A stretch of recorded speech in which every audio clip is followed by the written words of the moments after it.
दोस्तों, गांव में रहने वाला एक नौजवान लड़का पुरानी बुरी आदतों को भूल ना पाने की और चीजों के बारे में बार बार सोचने की आदत से परेशान था। अगर उसे कोई कुछ कह देता या फिर उसके साथ कुछ थोड़ा सा भी गलत हो जाता तो वह उसी एक घटना के बारे में पूरे दिन सोचता रहता। वही बात उसके दिमाग में हर समय घूमती रहती। फिर वह या तो अपने साथ ही किसी दुर्घटना के लिए अपनी किस्मत और भगवान को कोसता रहता या फिर अपने मन में उस इंसान से बदला लेने के लिए ख्याली पलाव बनाता रहता था जिसने उसे कुछ कह दिया था या उसके साथ कुछ गलत किया था। अपनी इस ज्यादा सोचने की आदत की वजह से ना तो लोगों के साथ उसके अच्छे रिश्ते थे और ना ही वो किसी काम को अच्छे तरह से कर पाता था। वह हर समय तनाव व मानसिक अशांति की स्थिति में बना रहता। उसकी ऐसी हालत को देखकर उसके एक मित्र ने उसे सलाह दी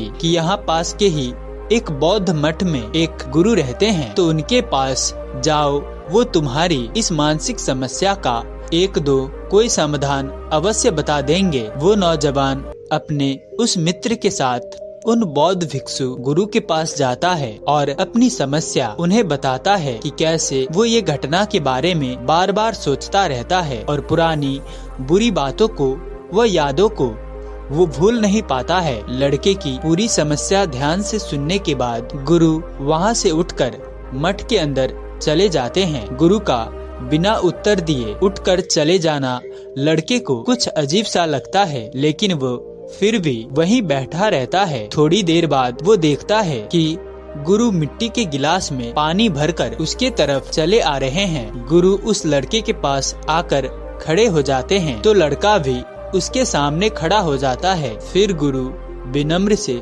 उस लड़के से पूछते हैं, बताओ इस गिलास का वजन कितना होगा?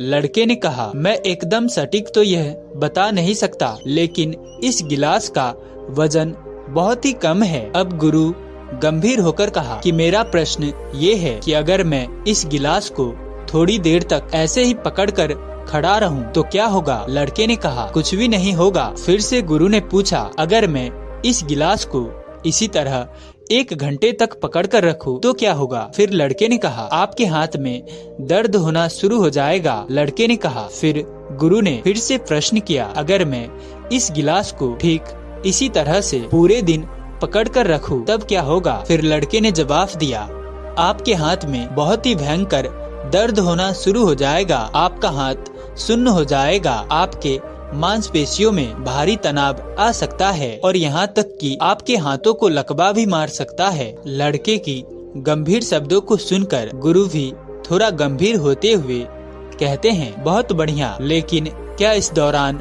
गिलास का वजन बदला? लड़के ने कहा, नहीं, वजन तो वही है। फिर गुरु ने कहा, तो भला हाथ में दर्द और मांसपेशियों में तनाव क्यों आया? गुरु ने पूछा। फिर लड़के ने जवाब देते हुए कहता है, बहुत समय तक पकड़े रखने के कारण। लड़के ने जवाब दिया। फिर गुरु ने प्रश्न किया, अब इस दर्द से छुटकारा पाने के लिए मैं क्या करूं? फिर वो लड़के ने कहा, गिलास को नीचे रख दीजिए। लड़के की बात सुनकर गुरु ने कहा, बिल्कुल सही, और जीवन की परेशानी भी कुछ इसी तरह होती है। फिर गुरु लड़के से कहते हैं कि बेटा देखो, हमारी जीवन की परेशानियां भी कुछ इसी तरह होती हैं। इन्हें कुछ देर तक अपने दिमाग में रखिए और लगेगा कि सब कुछ ठीक है। उनके बारे में ज्यादा देर सोचिए और आपको पीड़ा होने लग जाएगी, और इन्हें और भी देर तक अपने दिमाग में रखिए तो ये आपको अंत में पागल करने लग जाएगी और आप कुछ नहीं कर पाएंगे। गुरु ने लड़के की तरफ इशारा करते हुए कहा, अपने जीवन की गलती और घटनाओं के बारे में सोचना जरूरी है, लेकिन उससे भी ज्यादा जरूरी है उनसे सीखकर आगे बढ़ना। अगर तुम एक ही बात को पकड़कर बैठे रहते हो तो ठीक उस गिलास की तरह ही ये तुम्हारे जीवन में दर्द पैदा करने लगेगा। अगर तुम आज अपने अतीत को लेकर बैठे रहते हो तो ये आज भी तुम्हारे हाथ से निकल जाएगा और फिर तुम अभी से इसके लिए पश्चाताप करोगे। अपने अतीत के लिए जैसा इंसान बनना चाहते हो या फिर जिन गलतियों के लिए पश्चाताप कर रहे हो, तो आज से ही वैसा इंसान बनने के लिए क्या करूं और कोशिश करो कि आज तो मैं वैसा गलतियां ना करूं जिसके लिए तुम्हें भविष्य में पछताना पड़े, इसकी चिंता करना बंद करो और अपने आज के कर्मों पर ध्यान दो, क्योंकि चिंता व्यक्ति को उसकी चिता तक ले जाती है। दोस्तों, चिंता करने की आदत को छोड़कर एक खुशहाल जीवन कैसे जिया जाए, इस पर विश्व प्रसिद्ध डेल कार्नेगी ने भी यही बात बताई थी।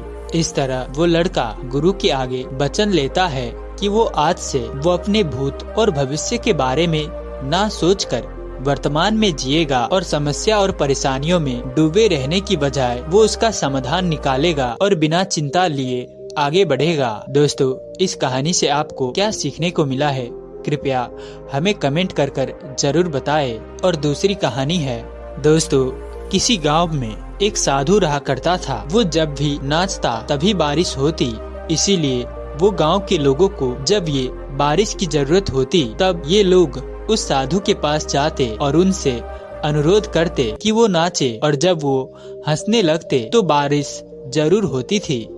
कुछ दिनों बाद 4 लड़के शहर से गांव में घूमने आए। जब उन्हें ये बात पता चली कि साधु के नाचने से बारिश होती है तो उन्हें ये यकीन नहीं हुआ। शहरी पढ़ाई लिखाई के घमंड में उन्होंने गांव वालों को चुनौती दे दी कि हम भी नाचेंगे तो बारिश होगी, और अगर हमारे नाचने से बारिश नहीं हुई तो साधु के नाचने से भी बारिश नहीं होगी। अगले दिन सुबह सुबह गांव वाले उन 4 लड़कों को लेकर साधु की कुटिया के पास पहुंच गए। गांव वालों ने साधु को सारी बात बताई तो फिर लड़कों ने नाचना शुरू किया। पहले लड़के नाचना शुरू किया तो आधा घंटा बीत गया। फिर पहला लड़का थक कर बैठ गया पर बादल नहीं दिखे। कुछ देर बाद दूसरे लड़के ने नाचना शुरू किया और 1 घंटे बीतते बीतते वो भी थक कर बैठ गया। अब बाकी दोनों लड़के ने भी ऐसे ही किया पर बारिश नहीं हुई। अब साधु की बारी थी, उसने नाचना शुरू किया। 1 घंटा बीत गया पर बारिश नहीं हुई। साधु फिर भी नहीं रुका, वो नाचता ही रहा। नाचते नाचते 2 घंटे बीत गए पर बारिश नहीं हुई। 4 घंटे बीत गए पर बारिश नहीं हुई। लेकिन साधु तो रुकने का नाम ही नहीं ले रहा था। धीरे धीरे शाम ढलने लगी, तभी बादलों की गड़गड़ाहट सुनाई दी और थोड़ी देर बाद जोड़ों की बारिश होने लगी। ये देखकर 4 लड़के दंग रह गए और तुरंत चारों साधु से क्षमा मांगी। फिर 4 लड़कों ने साधु से पूछा, बाबा भला ऐसे क्यों? हमारे नाचने से बारिश नहीं हुई और आपके नाचने से बारिश हो गई। साधु ने उत्तर दिया, जब मैं नाचता हूँ तो 2 बातों का ध्यान रखता हूँ। पहली बात तो मैं ये सोचता हूँ कि अगर मैं नाचूंगा तो बारिश को होना ही पड़ेगा, और दूसरी ये कि मैं तब तक नाचूंगा जब तक कि बारिश ना हो जाए। दोस्तों, इस कहानी से हमें ये सीख मिलती है कि सफलता पाने वाले में भी यही गुण विद्यमान होते हैं।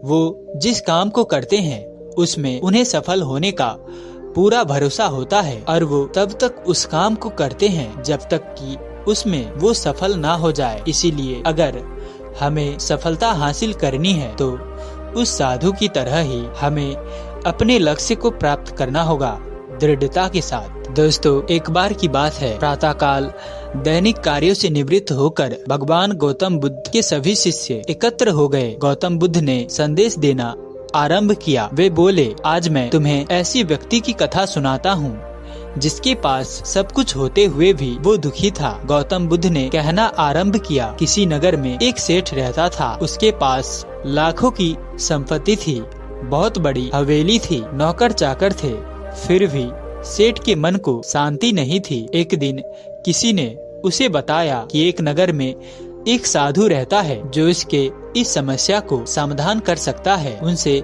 जो मांगो मन चाही वस्तु उनसे मिल जाती है। सेठ उस साधु के पास गया और उसे प्रणाम करके निवेदन किया, महाराज, मेरे पास धन की कमी नहीं है, परंतु फिर भी मेरा मन बहुत अशांत रहता है। आप कुछ ऐसा उपाय बता दीजिए कि मेरी अशांति दूर हो जाए। उसे लगा कि साधु बाबा उसे कोई तावीज दे देंगे या कुछ और दे देंगे जिससे उसकी इच्छा पूरी हो जाएगी और उसका मन हमेशा के लिए शांत हो जाएगा। लेकिन साधु ने ऐसा कुछ भी नहीं किया, बल्कि अगले दिन उसने सेठ को धूप में बैठाया रखा और स्वयं अपनी कुटिया के अंदर छाया में जाकर चैन से बैठा रहा। गर्मी के दिन थे, सेठ का बुरा हाल हो गया। उसको बहुत गुस्सा आया, पर उसने किसी तरीके से खुद को शांत रखा। दूसरे दिन साधु ने कहा, आज तुम्हें दिन भर खाना नहीं मिलेगा। भूख के मारे दिन भर सेठ के पेट में चूहे कूदते रहे। सेठ उस रात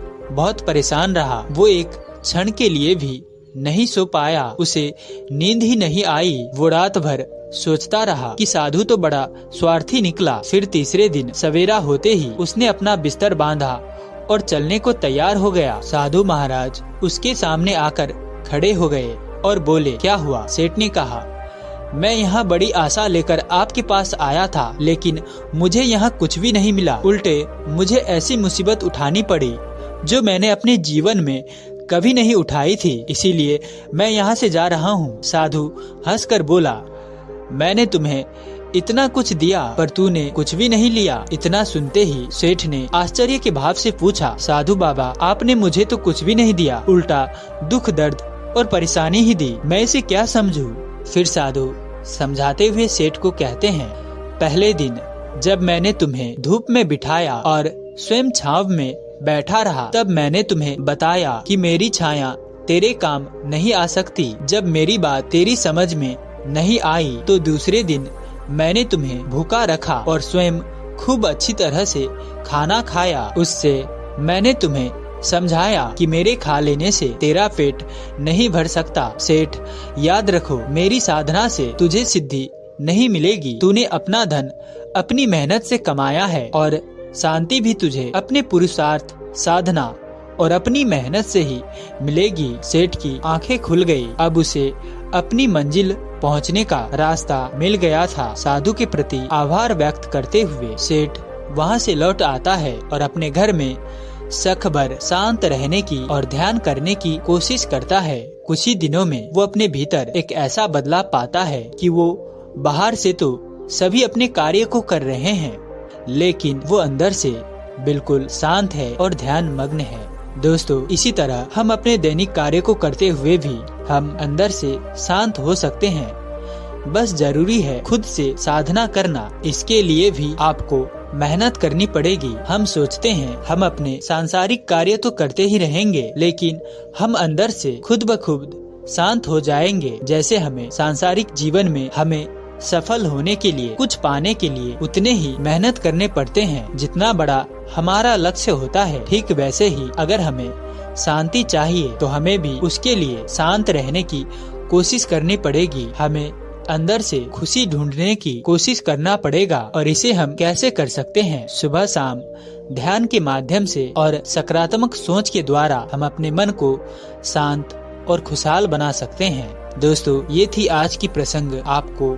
इस वीडियो से बहुत कुछ सीखने को मिला होगा। उम्मीद करते हैं कि आगे इसी तरह के और नए नए मोटिवेशनल स्टोरी आपके समक्ष प्रस्तुत कर सके। तो वीडियो पसंद आई हो तो वीडियो को लाइक करें और चैनल पर नए हैं तो सब्सक्राइब करना ना भूलें। और अंत तक हमारे साथ बने रहने के लिए मैं किशन शर्मा आप सभी का दिल से बहुत बहुत धन्यवाद करता हूँ। तो चलिए मिलते हैं ऐसे किसी और नए संदर्भ के साथ। तब तक के लिए अपना ख्याल रखें। धन्यवाद। नमो बुद्धाय।